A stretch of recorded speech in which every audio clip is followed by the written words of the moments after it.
मेरे भाई, शादी के बाद धोखा देने वाली औरतों के साथ कभी भी रियायत नहीं करना चाहिए, रहम नहीं करना चाहिए। उनको छोड़ ही देना बहादुरी होती है। देख लीजिए इस वीडियो को, फिर कमेंट करके जरूर बताना कि मैंने आओ सही ना, कहा या नहीं। साथ में नहाते हैं। कैसी बातें कर रही हैं आप? मैं अंदर नहीं आ सकता।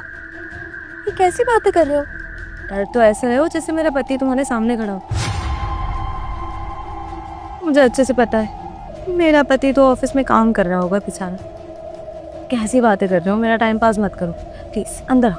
देखिए ये सब अच्छा नहीं लगता, आप छोड़ दीजिए मुझे। क्या प्रॉब्लम है? आओ ना, आओ। अरे मेरी बात सुनो एक बार ही।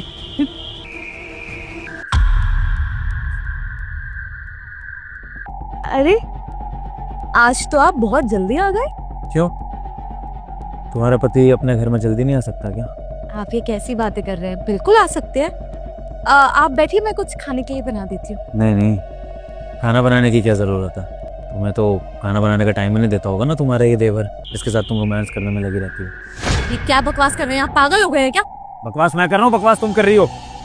सब कुछ देख लिया था मैंने, क्या चल रहा था अंदर। आज जितना शुक्र करो कि तुम्हारा पति इतना शरीफ है कि औरत की इज्जत करना जानता है, वरना मेरी जगह कोई और होता ना, शायद अभी तक तो उसका हाथ उठ चुका होता, या फिर वही रोक लेता तुम्हें और फिर तुम दोनों को मैं बताता।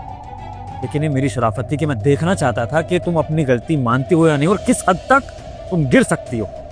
शराफत का चोगा ओढ़े हुए ये सूट साड़ी का नाटक कर रही हो और मेरे आगे सती सावित्री बन रही हो। करो ना एक्सेप्ट खुला खुला कि तुम ये हरकतें करती हो यहाँ पे इस घर में। तो घर के नौकर ने मुझे बता दिया, वरना मुझे तो कभी डाउट ही नहीं था कि घर में देवर भाभी के बीच में ये सब भी हो सकता है।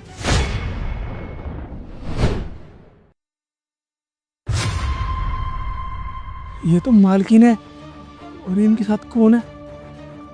अरे बातों से लग रहा है कि ये तो इनका बॉयफ्रेंड है। ये बात तुम लोगों को साहब को बतानी पड़ेगी तुरंत, अभी के अभी। साहब, मैं राजू बोल रहा हूँ। साहब मुझे ना आपको एक बात बतानी है। साहब, नेम साहब का ना किसी लड़के से चक्कर चल रहा है और वो लड़का इस समय हमारे घर में ही है।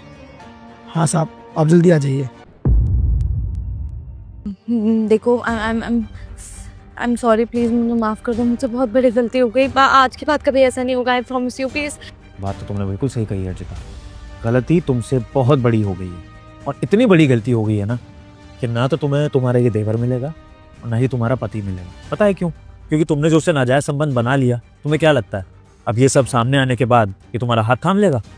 कभी नहीं, भाग जाएगा और अपने किसी उम्र की लड़की के साथ ही शादी करेगा और उसी के साथ रहेगा, तुम्हारे साथ नहीं।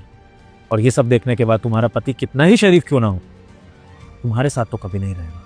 तो अभी के अभी इस घर से निकल जाओ प्लीज। ये क्या बोल रहे हो? हम बैठ के बात कर लेते हैं। मैं